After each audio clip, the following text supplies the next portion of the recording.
Hi folks, I'm Andre, and I'm the lead gameplay designer for League of Legends. We've recently just put out our preseason patch for the year, and preseasons and mid-seasons are sort of the times where we can make bigger changes to the game, sort of improve things long-term, or address issues that are too disruptive to be dealt with during the year, the removal of Aegis Aura, for example. And recently we've been receiving a bunch of questions about how we feel this preseason's gone, what's been good, what's missed. And I wanted to sort of share some thoughts with you, because that's a great question, about the lessons we've taken away from preseason. This preseason gave us some sort of valuable lessons around how we communicate stuff to players. Let's say a new champion, a good approach can often be to sort of start gradually, revealing information slowly, sort of teasing, here's a comic, here are some ability details, here's some backstory, here's finally them on the PBE. And that can be sort of a pretty fun journey for people that are interested and engaged with that concept. By contrast, for say broader gameplay changes, such as plants or masteries or whatever, we think it's much more important in retrospect to sort of give people all the context they need to understand how this thing works, what its impact will be, etc. right up front. And in retrospect with plants, we didn't do a great job of that. Our initial communication was pretty light on the details, talking more about the removal of smite buffs than plants themselves and how they work, what they're meant to do, etc., which left a number of people uncertain or pretty doubtful on them, understandably. So what we'd like to do in the future is find better ways to give people the full context, all the details, about some of our changes when we're doing things like plants or masteries or whatever. Maybe that means sort of videos of full playtest games, you can actually get a real feel for what these things are like in sort of realistic game setting. Or maybe that means we need to get stuff onto the PBE, really shortly after we've sort of been talking about it and revealing it initially. But doing things like that should lead to sort of, we think, much sort of clearer discussions and sort of do a better job on our part of giving you guys the context you need to understand what we're trying to do, at least. Another thing I wanted to talk about was the class updates and what we've learned from those, both in the Assassin update itself and looking back at some of the previous ones. Something the Assassin update really reinforced for us was the value of what we've been calling thematic resonance. Basically that the changes we're making to a champion's kit, it's really important that they reflect the theme and the personality of the character. That's something we've put a lot of focus on with new champions already, and this has sort of really driven home to us the value of keeping that sort of focus when we're updating existing characters, even in a small way.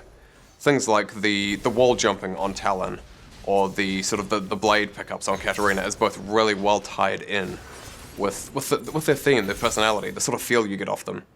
Make those feel much more sort of natural and intuitive. In part because I think in some of the past ones, especially the older ones, we sort of sometimes missed that, going for novelty or distinctiveness at the expense of things that felt right on the champion. Skarner's crystals probably being the strongest example of that, of something that does create distinctive gameplay, but doesn't really feel right for him or how he plays. Another thing the Assassin update really emphasized for us was the value of making high skill curves on champions really apparent to everybody in the game. Katarina, for example, has a much more sort of difficult mastery curve than she used to. There was already a moderate amount there. We've added some extra on as well, though, but it's been done in a way that is really sort of apparent to both the Cat player and to everybody else in the game, whether she's doing really well, doing really poorly. That means you play around it, you can sort of celebrate those successes, or celebrate those cases where you shut her down really hard. By contrast, in our sort of previous update with the mages, we added some mastery curve to Vladimir, for example, but it's done in a less apparent way. And that can make it somewhat more difficult to sort of make a champion both balanced and sort of appreciable in terms of what they're doing. So going forwards, we're very much going to sort of put a lot of focus on getting those skill curves really visible to other people in game. In terms of the changes to support items, thinking Redemption and Knight's Vow, primarily, there's a couple of things there that are sort of big takeaways for us. The first is the value of support items that have really apparent power. This is something we talk about internally quite a lot anyway, sort of the difference between invisible power and really appreciable visible power. But say Redemption is a great example of how much better something that's really sort of concentrated and well communicated can feel than say an invisible aura that, while it may be as powerful or more powerful, doesn't feel anywhere near as good. The other thing that was reinforced for us was the value of items that are really tailored to what you want to be doing as a champion. Knight's Vow is a good example of that. If you're buying that on somebody like Braum or Alistair, it lets you soak even more damage for your allies, and then lets them sort of help you out at the same time. Similarly, if you're playing Soraka and you want even more healing, Redemption can be a great way to sort of double down on that. Compared to items that are much more just sort of raw stat-based, harder to feel power, but also just sort of equally good on everybody, we sort of feel that much more tailored items give you a much, generally sort of better and more appreciated experience. So pre-seasons tend to be times when the game's balance gets a little bit out of whack for a while. There's a lot of stuff changing at once. And that was actually a bit harder than normal again this year, since we were introducing a new queue and doing some MMR resetting at the exact same time those gameplay changes were going out. So that meant that for a sort of a couple of week period there, it was a bit harder for us to get a sort of a good read on what was out of line and what we should be changing. Because of that, we're actually going to be doing a balance hotfix a week after patch 624 to try and catch some of those outstanding balance sort of problems. We'd originally planned for 624 to be the final balance patch of the year, but it looks like there's a few things that we should address that we won't have in that patch. Nidalee, for example, is probably underperforming pretty hard in the new jungle, so we want to take the opportunity to sort of patch that sort of stuff up, rather than just leaving it over the entire holiday period. Something else we've also been trying to focus on more this preseason is making systemic changes, to items or masteries, before we change champions. This time this means looking at things like Courage of the Colossus, which has been way too strong, or Fervor of Battle, too weak, Blade of the Ruined King, also too weak, and addressing those in a patch and then looking at individual champions that are also affected by them later.